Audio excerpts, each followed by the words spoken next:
ઘરના સભ્યોએ સાથે શું કામ જમવું જોઈએ એને લગતી એક અદ્ભુત વાત મને જાણવા મળી.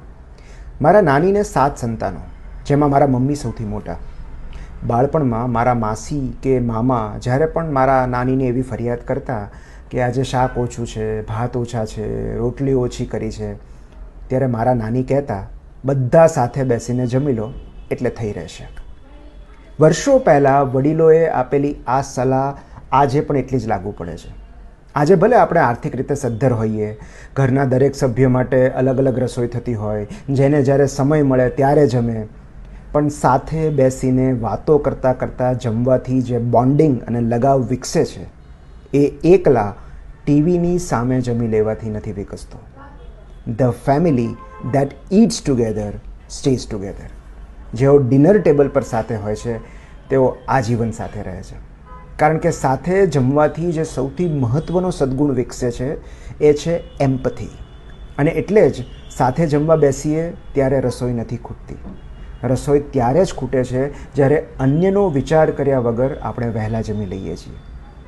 Food is more than nutrition, it is connection. ખોરાક માત્ર પેટની ભૂખ સંતોષવા માટે નથી, એ કનેક્શનની ભૂખ સંતોષવા માટે પણ છે. સ્પેનિશ ભાષામાં એક સુંદર શબ્દ છે સોબ્રીમેસા, જેનો અર્થ થાય અપોન ધ ટેબલ. જમી લીધા પછી ટેબલ પરથી તરત ઊભા થઈ જવાને બદલે ત્યાં જ બેસીને કુટુંબીજનો કે મિત્રો સાથે ગાળેલો થોડો સમય એટલે સોબ્રીમેસા. જેમની સાથે ભરપેટ જમ્યા છીએ એમની જ સાથે ભરપેટ વાતો કરી લેવાની લક્ઝરી એટલે સોબ્રીમેસા. આ સિમ્પ્લિફાઈડ સુખ છે. પેટનો ખાલીપો ભરવા માટે ટેબલ પર અનાજ અને જાતનો ખાલીપો ભરવા માટે ટેબલની બીજી બાજુએ કોઈ કંપની મળી જાય તો સુખ મેળવવા માટે જિંદગી પાસે ઓવરટાઈમ ન કરાવાય. જેમની સાથે આપણે ભોજન શેર કરીએ છીએ એમની સાથે મન શેર કરીએ છીએ.